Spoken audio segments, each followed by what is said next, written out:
اب سورۃ الاعراف کی آیت نمبر 188 آ رہی ہے، جو میں نے کہا تھا کہ انتہائی گستاخانہ آیت ہے یہ ہمارے سب کانٹیننٹ کے جو اسکول آف تھاٹ کے اندر، ایک خاص مکتب فکر کے اندر، وہ اس آیت کے ترجمے کو ہی گستاخی سمجھتے ہیں، مفہوم تو آپ بیان کرنے چھوڑ دیں، صرف احمد بریلوی صاحب نے جو اس کا ترجمہ کیا ہے نا وہ اسی کو بیان کرتے ہیں۔ تو یہ چوک میں کھڑے ہو کر مسلمانوں کے سامنے کوئی بھی شخص اس آیت کا ترجمہ بیان نہیں کر سکتا، کیونکہ مسلمانوں کی اکثریت کے جو عقیدے ہیں وہ اس کے بالکل خلاف ہیں، اور صرف خلاف نہیں ہے، الٹا اس طرح کی باتیں کرنے کو گستاخی شمار کیا جاتا ہے۔ صرف عقیدہ خلاف بھی ہوتا نا تو کام چل جاتا، یہ کہہ کے کہ ہاں جی رفع الیدین کرنا بھی ثابت ہے اور بغیر رفع الیدین بھی ثابت ہے، ٹھیک ہے، وہ کر لیتے ہیں نا، ٹھیک ہے بھائی آپ ہمیں نہ چھیڑیں، ہم آپ کو نہیں چھیڑیں گے۔ اب قرآن میں اگر ایک عقیدہ بیان ہو تو اب یہ کوئی نہیں کہہ سکتا کہ یہ عقیدہ جو آپ بیان کر رہے ہیں یہ بھی درست ہے اور اس کے مخالف بھی درست ہے، یہ تو کوئی کہہ ہی نہیں سکتا۔ تو اس کی وجہ سے پھر ان کو غصہ آتا ہے جو اس طرح کی آیات بیان کرتے ہیں، وہ کہتے ہیں آیتاں پڑھ دیں جی۔ ہمارے یہاں ایک اسٹوڈنٹ تھے، جب نیا نیا ہم نے دعوت کا کام شروع کیا تو ایک کالج کا بچہ تھا، تو اس کے والد جو ہے پریشان ہو کے تو وہ میرے پاس آیا کہ جی آپ نے میرے بچے کو ایسی آیتیں دی ہیں کہ وہ سائیکو ہو گیا۔ آیتیں ہی دی ہوئی تھیں کہ بھئی تیرے فرقے کے جو عقائد و نظریات ہیں وہ قرآن کے خلاف ہے، تو میں نے قرآن کی آیات دیں اور کہا بھئی آپ اعلیٰ حضرت کا ترجمہ پڑھ لو۔ اعلیٰ حضرت سے میں نے تو نہیں گن پوائنٹ پہ اس کا ترجمہ کروایا، آپ اس کا پڑھ لو، سورہ الاعراف کی آیت نمبر 188، قُلْ لَا أَمْلِكُ لِنَفْسِي نَفْعًا وَلَا ضَرًّا، اے نبی تم فرماؤ میں تو اپنی جان کے حق میں بھی کسی نفع اور نقصان کا مالک نہیں ہوں، یعنی میں اپنے آپ کو بھی خود نفع نہیں پہنچا سکتا۔ اب یہاں ہوتا تو اللہ تعالیٰ کو یہ مشورہ دیتے کہ آپ بریکٹ میں لکھیں مگر اللہ کے اذن سے، عطائی اور ذاتی کے فرق کے ساتھ، مستقل بالذات اور غیر مستقل بالذات کے فرق کے ساتھ، محدود اور غیر محدود کے فرق کے ساتھ، یہ ساری کہانیاں۔ قُلْ لَا أَمْلِكُ لِنَفْسِي نَفْعًا وَلَا ضَرًّا إِلَّا مَا شَاءَ اللَّهُ، ہاں مگر جو اللہ چاہے۔ میں مالک نہیں ہوں، مالک کون ہے؟ اللہ۔ وہ میرے لیے جو چیز نفع مند چاہے گا وہ نفع بخش ہوگی، جو میرے لیے وہ نقصان مقرر کر دے گا، جو مجھے تکلیف اس نے دینی ہے وہ وہی دے گا، میں وہ تکلیف ٹال نہیں سکتا۔ اچھا آپ حیران ہوں گے کہ بعض لوگ اس کے ترجمے میں بھی گڑبڑ کرتے ہیں، وہ کہتے ہیں یہ جو آیا نا کہ اے نبی تم فرماؤ میں اپنی جان کے لیے بھی نفع اور نقصان کا مالک نہیں ہوں الا ماشاء اللہ، لیکن جتنا اللہ نے مجھے اختیار دیا ہوا ہے وہ اس پاسے ٹر پیندے نے، ہاں مگر جو اللہ چاہتا ہے نا اتنا میں نفع کا مالک ہوں، نقصان کا مالک ہوں اپنا۔ لیکن قرآن میں تو باطل نہ آگے سے داخل ہو سکتا ہے، نہ پیچھے سے، نہ دائیں سے، نہ بائیں سے۔ یہ آیت مکمل تو نہیں ہوئی، اس آیت میں اللہ تعالیٰ نے اسے دوسرے انداز میں ہی بیان کر دیا ہے تاکہ کوئی یہ والا مطلب لے ہی نہ سکے۔ کیسے؟ وَلَوْ كُنْتُ أَعْلَمُ الْغَيْبِ، اگر میں خود سے غیب جان لیتا، میں فورسی کر لیتا کہ مستقبل میں کیا ہونے والا ہے، لَاسْتَكْثَرْتُ مِنَ الْخَيْرِ، تو میں خیر کثیر جمع کر لیتا۔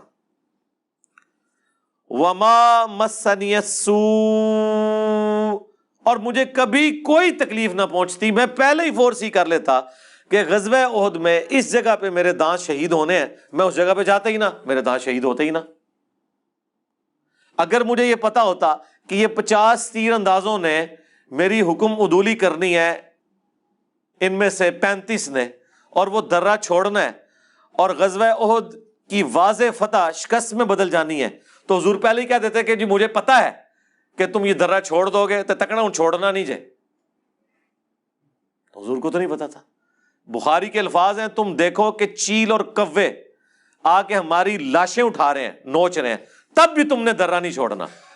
اس سے آگے کوئی شخص کس طرح کسی کو سمجھا سکتا ہے؟ پھر بھی چھوڑ دیا۔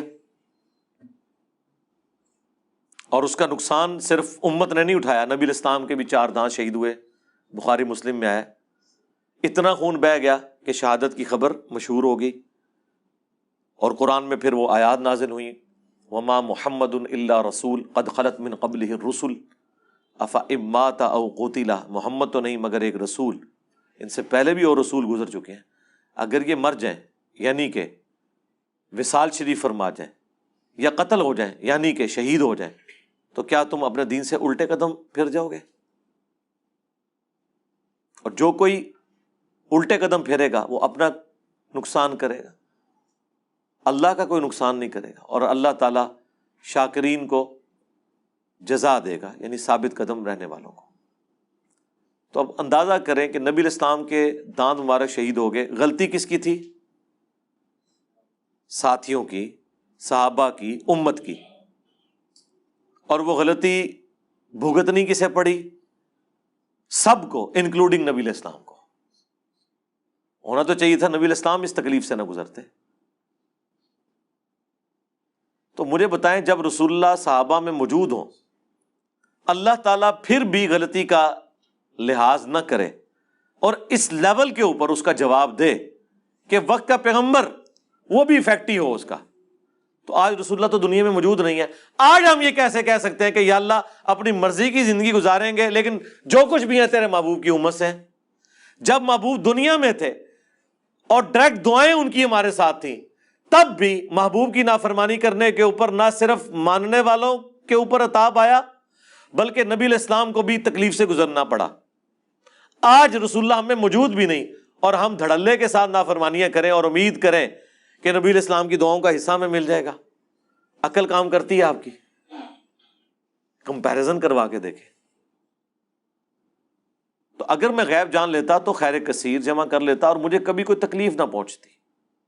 ان انا الا نذیر، میں تو نہیں ہوں سوائے اس کے کہ ڈر سنانے والا ہوں، وبشیر لقوم یؤمنون، یا پھر بشارت دینے والا ہوں ان لوگوں کو جو کہ ایمان لے آئیں، بات مان لیں۔ بس دو ہی کام ہوتے ہیں پیغمبر کے، بشیر اور نذیر۔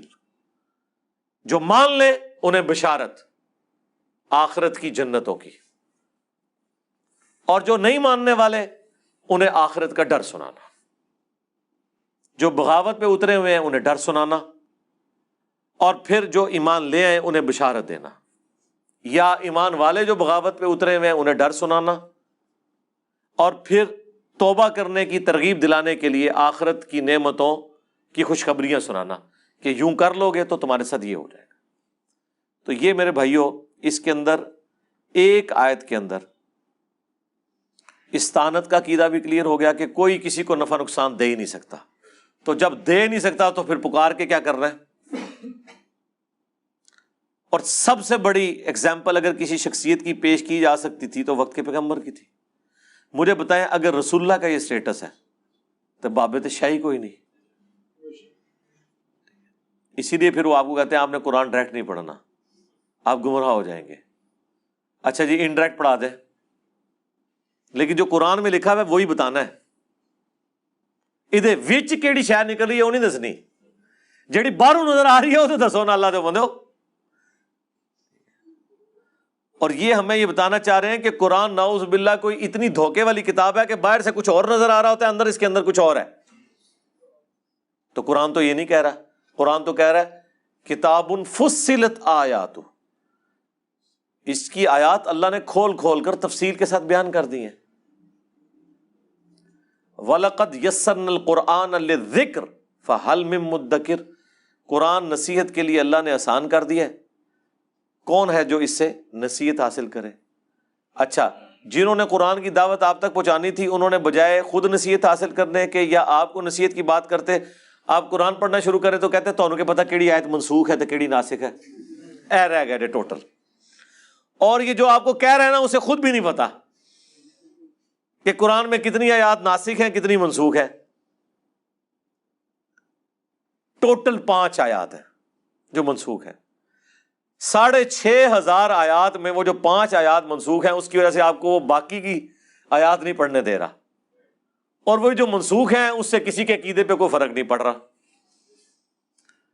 پہلے اللہ تعالیٰ نے زانی کے لیے سزا دی تھی، ایسی عورت کو گھر میں قید کر دیا جائے، بعد میں زانی کی سزا نازل ہو گئی۔ اب مجھے بتائیں اس سے یا علی مدد کیسے ثابت ہو جائے گا، یا شیخ عبد القادر جیلانی کیسے ثابت ہو جائے گا ناسخ و منسوخ سے؟ پہلے اللہ تبارک و تعالیٰ نے وصیت کرنا فرض کیا تھا، بعد میں اللہ تعالیٰ نے وراثت کی آیات نازل کر دی کہ اب اس ترتیب کے ساتھ اس ایکویشن کے مطابق آپ نے تقسیم کرنا ہے مرے ہوئے شخص کی وراثت کو۔ اس سے قرآن کے کس عقیدے میں کوئی فرق پڑ گیا؟ اس طریقے سے یہ دھوکہ دینے کی کوشش کرتے ہیں۔ پہلے آیا تھا کہ ایک مسلمان جو ہے وہ 10 کے اوپر بھاری ہے، پھر جب مسلمان زیادہ تعداد میں ہو گئے ایمان کا لیول وہ نہیں رہا، اس وجہ سے نہیں کہ پرانے والوں کا ایمان نیچے آ گیا، اس وجہ سے کہ جو نئے والے تھے ان کا ایمان اس لیول کا نہیں تھا، تو اوورآل ریشو پروپورشن تو گرے گا۔ پھر اللہ نے کہا کہ ایک مسلمان 2 پہ بھاری ہے، اے جی ناسخ و منسوخ، ٹھیک ہے۔ پھر کہیں گے جی بسم اللہ کی کنسٹرکشن بتائیں۔ سرکار بسم اللہ کی عربی کنسٹرکشن بتائیں نہ بتائیں، بسم اللہ اللہ ہی کے نام سے شروع ہونا ہے، شیطان کے نام سے نہیں شروع ہونا، نہ عبد القادر جیلانی کے نام سے شروع ہونا ہے۔ یہ جو کڈنا کہ جے وہ دسو، تسی جو کڈنا کاٹ دو، نکالنا صرف یہ ہے کہ آپ کو متنفر کروانا ہے کہ آپ نے قرآن کی طرف نہیں آنا۔ باتیں ٹھیک ہے لیکن فہم ٹھیک نہیں۔ اچھا آپ بتائیں فہم کیا لینا ہے؟ فہم وہ لینا ہے جو اس میں لکھا ہوا ہے نا، ایگزیکٹ اسے الٹ کر کے فہم لینا ہے۔ ہمیں پتہ چل گیا ویسے فارم لینا بھی ہمیں آ گیا ہے کہ جو لکھے ہے نا وہ نہیں مننا بالکل، یعنی لکھا ہے نا ایاک نعبد و ایاک نستعین، تو اس کے الٹ چلنا ہے، یہ فہم میں ہوتا ہے۔ فہم کا مطلب ہے الٹ چلنا ہے ان کی نظر میں، ہاں۔ اور یہ اس وجہ سے ہے کہ ان کا فہم یہی ہونا چاہیے جو سورۃ الاعراف میں ہی گزر چکا ہے کہ جو لوگ اللہ کی آیات سے روح گردانی کرتے ہیں نا، چھٹلاتے ہیں، تو جب وہ ہدایت کا راستہ دیکھتے ہیں نا اس سے روح گردانی کرتے ہیں، انہیں وہ گمراہی نظر آتی ہے، اور جب گمراہی کا راستہ دیکھتے ہیں اسے وہ اپنا راستہ بنا لیتے ہیں، جو قرآن میں اللہ نے جگہ جگہ کہا کہ شیطان نے ان کے برے اعمال ان کی نظروں میں سنوار دیے ہیں۔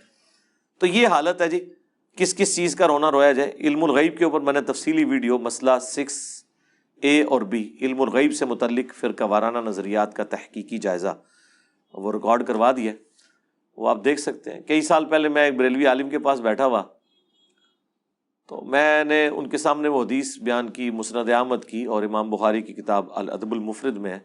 ایک شخص نے کہا یا رسول اللہ ما شاء اللہ و شئت، اے اللہ کے رسول جو اللہ چاہے اور جو آپ چاہیں۔ تو نبی الاسلام نے فرمایا اجعلتنی للہ ندا، کیا تو نے مجھے اللہ کے مقابلے پہ کھڑا کر دیا؟ ابھی میں نے حدیث اتنی بیان کی ہے نا، تو وہ مولانا صاحب کہتے ہیں جی آپ اس کا مطلب کیا لے رہے ہیں؟ میں نے کہا جو ہے وہی مطلب لے رہے ہیں۔ کہتے ہیں نہیں یہ مطلب نہیں اس کا مطلب یہ ہے کہ نبی علیہ السلام پوچھ رہے تھے کہ مجھے آپ نے اللہ تو نہیں بنا دیا ہوا، یعنی اگر اللہ بنا کے مجھے کہہ رہے ہو نا جو اللہ کی مرضی اور جو نبی آپ کی مرضی، پھر تو ہے شرک، اور اگر اللہ بنائے بغیر پھر خیر۔ میں کہا رکو ذرا صبر کرو، ابھی حدیث مکمل نہیں ہوئی ہے۔ حدیث کے اگلے الفاظ اس کی حفاظت کرتے ہیں، جس طرح اس آیت کے اگلے الفاظ نے حفاظت کی کہ اگر میں خود سے غیب جان لیتا تو میں خیر کثیر جمع کر لیتا اور مجھے کبھی کوئی تکلیف نہ پہنچتی۔ غیب وہی ہے جو اللہ بتا دیتا ہے، جب نہیں بتاتا تھا نہیں پتا ہوتا تھا۔ اگلے الفاظ اس حدیث میں یہ ہیں قل بل ما شاء اللہ وحدہ، بلکہ کیا ہے جو اکیلا اللہ چاہے۔ اب ان الفاظ نے وہ معاملہ ہی ختم کر دیا کہ جی اللہ سمجھتے ہوئے نہیں کہہ سکتے، بغیر اللہ سمجھ، رسول اللہ نے تو کہہ دیا تم کو اکیلے اللہ جو چاہے۔ ہونا چاہیے تھا وہاں نبی علیہ السلام فرماتے ہیں کہ نہیں اس طرح کر لو، مستقل بذات غیر مستقل بذات، عطائی ذاتی محدود غیر محدود، کنیاں کہانیاں انہوں نے بنائی ہیں، اندازہ کرو۔ تو وہ مولوی خاموش ہو گیا، اس کے پاس جواب نہیں تھا۔ میں نے کہا یار یہ تم لوگ کیا کرتے ہو اللہ کے بندو؟ پھر وہ جو مسلم کی حدیث ہے، ایک جو صحابی خطبہ دیتے ہوئے کہہ رہے تھے من یطع اللہ ورسولہ فقد رشد، جو اللہ اور رسول کی اطاعت کرے وہ کامیاب ہو گیا، ومن یعصہما، اور جو ان دونوں کی نافرمانی کرے فقد غوا، تو وہ بہک گیا بے شک۔ جملہ بالکل درست تھا کانٹیکسٹ میں کہ جو اللہ اور اس کے رسول کی اطاعت کرے وہ کامیاب ہوا، اور جو ان دونوں کی نافرمانی کرے وہ بہک گیا۔ کانٹیکسٹ میں جملہ بالکل درست تھا، لیکن نبی علیہ السلام نے فرمایا بئس الخطیب انت، کتنا برا خطیب ہے تو کہہ ومن یعص اللہ ورسولہ فقد غوا، جو اللہ رسول کی نافرمانی کرے وہ گمراہ ہوا. تو نے یہ کیوں کہا کہ جو ان دونوں کی کرے؟ صرف وہ کہتا نا ان دونوں کی، پھر بھی کچھ چانسز تھے. جب وہ یہ کہہ چکا کہ جو اللہ رسول کی اطاعت کرے وہ کامیاب ہوا اور جو ان دونوں کی نافرمانی کرے وہ گمراہ ہوا، تو کانٹیکسٹ میں جملہ بالکل درست تھا. وہ اللہ رسول کو پہلے یہ الگ کر چکا ہوا تھا، لیکن نبی الاسلام نے کہا دوبارہ بھی الگ کرنا ہے. ہائے ہائے ہائے، یہ امام الموحدین ہی کہہ سکتے ہیں. اور یہی حدیث ابو داؤد میں ہے، وہاں تو آگے الفاظ ہیں قم اذهب، اٹھ اور نکل جائے ادھر سے، یعنی میٹھے انداز میں فرمایا. توحید تو پھر میٹھے انداز میں نہیں ہوتی نا. مولانا اسحاق صاحب والی بات کہ بھائی جب توحید بیان ہوئے گی تو گستاخی تو آٹومیٹکلی ہو جائے گی. توحید میں یہ تو نہیں کہا جائے گا کہ اللہ نال بابے بھی ہوندے نے. توحید میں تو ہوتے ہی ہے کہ اللہ ہے اور کوئی چیز نہیں ہے، تو گستاخی تو آٹومیٹکلی ہو جاتی ہے. اسی طریقے سے یہ مولانا اسحاق نے تو اتنا ہی فرمایا تھا. اس میں نے ویلیو ایڈیشن کی ہے کہ جب حدیث بیان کی جائے گی نا، جب نبی علیہ السلام کی بات کی جائے گی تو بابوں کی گستاخی آٹومیٹکلی ہو جائے گی، کیونکہ بابے تو بالکل الٹ بات کر کے گئے ہیں. جب آپ یہ بات کریں گے کہ نبی علیہ السلام نے یہ فرمایا، اور بابا تو وہ ہے جس نے اپنا مرید نگاہ مار کے جلا دیا ہے. اور بخاری مسلم میں ہے کہ انس ابن مالک کہتے ہیں 10 سال حضور کو وضو کروایا، کبھی حضور نے مجھے ڈانٹا نہیں ہے، کبھی یہ نہیں کہا کہ یہ کیوں کیا اور یہ کیوں نہیں کیا. تو آٹومیٹکلی عبد القادر جیلانی کی گستاخی تو ہوگی کہ بھائی بابا تو مرید ایک لوٹے کی ٹوٹی ٹیڑھی ہونے کے اوپر جلا دیا، اور نبی علیہ السلام تو اس طرح کے تھے. تو آٹومیٹکلی جب سیرت النبی بیان ہوتی ہے تو بابے فارغ ہو جاتے ہیں. یہ نیچرل چیز ہے. اس لیے ہم نے عرض کیا کہ نبی کے جیسا ہے ہی کوئی نہیں، بابے تھے شے ہی کوئی نہیں. یہ نیچرل چیز ہے. قرآن میں ایک آیت ہے، نبی علیہ السلام پہ اعتراض کرتے ہوئے کافر کہتے ہیں اللہ نے ان کا اعتراض نقل کیا ہے کہ ایک ایسا شخص ہے اس نے اتنے خداؤں کا ایک ہی خدا کر دیا. یہ اعتراض پیش کیا جا رہا ہے کہ اتنے ہمارے خدا تھے، لات منات عزا، یہ کہہ رہا نہیں ایک ہے. ہمارے کیس میں یہ اعتراض ایسے بن گیا کہ یہ کیا ہوا کہ اتنے بابے ختم کر کے ایک ہی بندے کی بات کر رہا ہے جس کی قبر مدینے میں صلی اللہ علیہ وآلہ وسلم. ٹھیک ہے، تو بیماری وہی ہے، مختلف شکل میں نظر آتی ہے آپ کو. ان الذین تدعون من دون اللہ، بے شک وہ جنہیں تم پکار رہے ہو اللہ کے سوا، عباد امثالکم، وہ بھی تمہاری طرح اللہ کے بندے ہیں. فادعوہم، تو انہیں پکارو، فلیستجیبوا لکم ان کنتم صادقین، اگر تم سچے ہو تو ہونا تو چاہیے کہ وہ تمہاری پکار سن لیں، چاہے وہ بت ہوں چاہے مرے ہوئے بزرگ ہوں. کوئی جواب تو آنا چاہیے. جی دیکھیں یہ کیوں کہتے ہیں یا اہل القبور، چونکہ سن رہے ہوتے ہیں. تو بھائی جواب آیا کہ دیتا انہوں اگے بھی ٹرو نا، یا تو ہی رک گئے ہو، اگے بھی ٹرو. وعلیکم یا کیوں نہیں آندا اگوں؟ ہاں جی یا تو آگے اڑ جاتے، اگے ٹوریا کرو انہوں. جی اگے ٹورو. تو اللہ تعالیٰ ہمارا ان کو پکار کے دیکھو، اگر سچے ہو نا تم اپنے دعوے میں تو ہونا چاہیے کہ تمہاری پکار کو سنے. اگر سچے ہو تم لوگ، الہم ارجل یمشون بہا، کیا ان کے کوئی پاؤں ہیں جس سے یہ چل سکے؟ کہتے دیکھا کہ بوتاں دے بارے چ نے، تو بتوں کے پاؤں نہیں بنائے ہوئے ہوتے انہوں نے، پاؤں تو ہوتے ہیں نا.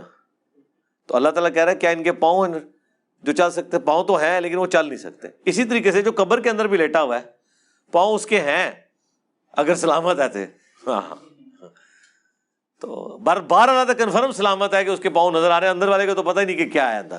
چلو سپوز اس کے بھی ہیں تو وہ چل سکتا ہے. ام لہم ایدی یبطشون بہا، کیا ان کے کوئی ہاتھ ہیں جس سے پکڑ سکے؟ ام لہم اعین یبصرون بہا، کیا ان کی آنکھیں ہیں جس سے دیکھ سکیں؟ ام لہم آذان یسمعون بہا، یا ان کے کوئی کان ہے جس سے وہ سن سکیں؟ قل ادعوا شرکاءکم، اے نبی ان سے کہو کہ پکارو اپنے شریکوں کو، ثم کیدون فلا تنظرون، اور پھر تم جو کچھ میرے خلاف سازش کر سکتے ہو نا، چل سکتے ہو چلو، اور مجھے کوئی مہلت بھی نہ دو. ان ولی اللہ الذی نزل الکتاب، میرا تو حمایتی اور پش پناہ وہ اللہ ہے جس نے یہ کتاب نازل کی ہے، وَهُوَ يَتَوَلَّى الصَّالِحِينَ، اور وہ صرف میرا پشپنا نہیں ہے، تمام نیکوکاروں کا جو اللہ کو پکارنے والے ہیں، موحدین ہیں، سب کا پشپنا ہے وہ۔ وَالَّذِينَ تَدْعُونَ مِن دُونِهِ، اور جن کی تم پرستش کر رہے ہو، جن کو تم پکار رہے ہو اللہ کے سوا، لا يستطيعون نصرکم، وہ تمہاری مدد نہیں کر سکتے، ولا انفسهم ينصرون، اور نہ وہ اپنی کو مدد کر سکتے ہیں، مطلب انہوں نے کیا مدد کرنی ہے، وہ تو اپنی مدد بھی نہیں کر سکتے۔ وَإِن تَدْعُوهُمْ إِلَى الْهُدَىٰ لَا يَسْمَعُوا، اور اگر تم بلاؤ انہیں کسی ہدایت کی طرف تو بات نہیں سن سکتے، کسی کوئی راستے کی طرف۔ وَتَرَاهُمْ يَنظُرُونَ إِلَيْكَ وَهُمْ لَا يُبْصِرُونَ، تمہیں لگ تو رہا ہوگا وہ تمہاری طرف دیکھ رہے ہیں لیکن انہیں کچھ نظر نہیں آ رہا، وہ بت ہوں یا بزرگان دین کی مبارک لاشیں باہر رکھی ہوئی ہوں جن کو آپ کہتے ہیں لگتا ہے ستے نے ہونی ستے نے، جناب جدوں وہ صحیح ستے ہوندے سن اور زندہ ہوندے سن اس وقت بھی نہیں کوئی سن سکتا، یعنی کسی بزرگ کے آپ سرانے کھڑے ہو کے کہیں کہ بابے تے شاہی کوئی نہیں تو آپ کیا سمجھتے ہیں وہ اٹھ جائے گا، زیادہ اونچا نہ کہ یہ اٹھ جائے گا، مطلب عام سے ویسے کہو کہ تسی تے شاہی کوئی نہیں، کوئی بھی نہیں سن سکتا، تو مرنے کے بعد کیسے وہ سن لے گا؟ زندہ باہر جو پڑا ہوا ہے وہ نہیں سن سکتا۔ خذ العفو وامر بالعرف، تو اے نبی اب دیکھیں کیا زبردست انداز ہے، خذ العفو وامر بالعرف واعرض عن الجاہلین، قبول کیجئے ان خطا کاروں کی معذرت اور حکم دیں انہیں نیک کاموں کا اور ان سے اعراض کیجئے، یعنی عفو درگزر کی روش، یہ مکی قرآن ہے نا، اس میں تو یہی ہے کہ بھئی آپ نے ان کو ڈھیل دینی ہے، ابھی موقع آئے گا قتال کا مدینے میں۔ وَإِمَّا يَنزَغَنَّكَ مِنَ الشَّيْطَانِ نَزْغٌ، اور جب کبھی آپ کو کوئی شیطان کی طرف سے خیال آئے، کوئی وسوسہ آئے، فَاسْتَعِذْ بِاللَّهِ، تو اللہ سے پناہ مانگنی ہے، إِنَّهُ سَمِيعٌ عَلِيمٌ، بے شک وہ سننے والا علم والا ہے۔ اسی پہ وہ پھر وظیفہ ہے نا ابو داؤد کا اور ترمذی میں، اعوذ باللہ السمیع العلیم، یہی سمیع العلیم، من الشیطان الرجیم من ہمزہ ونفخہ ونفثہ۔ باقی اس کے اوپر میری تفصیلی ویڈیو ہے، مسئلہ 83A، شیطانی وسوسے اور ان کا علاج۔ جب کبھی بھی ایسا معاملہ ہو، اعوذ باللہ من الشیطان الرجیم، لا حول ولا قوۃ الا باللہ، فوراً اللہ کی طرف رجوع لائیں۔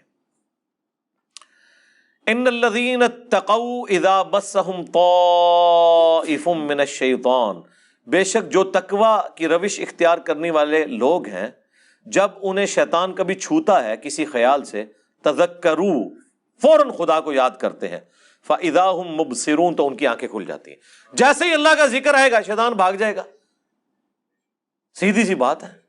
ہمارے محلے میں بھائی کہتے ہیں جی داتا صاحب مجھے روزانہ ملتے ہیں، میں نے کہا آپ ملنے ہیں تو آپ نے پڑھنا ہے اعوذ باللہ من الشیطان الرجیم، کہتا ہے نہیں گستاخی ہو جائے گی، میں نے کہا آپ میرے سامنے پڑھے تو میں تو اپنی گستاخی نہیں سمجھوں گا، سوائے اس کے کہ جو شیطان ہے وہ اپنی گستاخی سمجھے گا نا، میں تو نہیں غائب ہوتا، پڑھو میں نہیں غائب ہوتا، ٹھیک ہے۔ تو دیکھیں ان کو شیطان نے اس لیول تک کیا کہ وہ کہیں بزرگ ناراض نہ ہو۔ وہ کون سا بزرگ ہے جو لا حول ولا قوت الا باللہ کے وظیفے سے ناراض ہو جائے، جو بخاری مسلم میں ہے کہ جنت کے خزانوں میں سے ایک خزانہ صحابہ کو حضور نے گفٹ کیا ہے، اور ایک بندہ کہ جی میں بزرگ کے سامنے لا حول ولا قوت الا باللہ پڑھوں گا، ناراض ہو جائیں گے۔ کیوں ناراض ہوں گے؟ یہ تو منو شیطان سمجھ لیا، اور بھائی یہ تو ویسے ہی وظیفہ ہے، اس میں اعظم ہے۔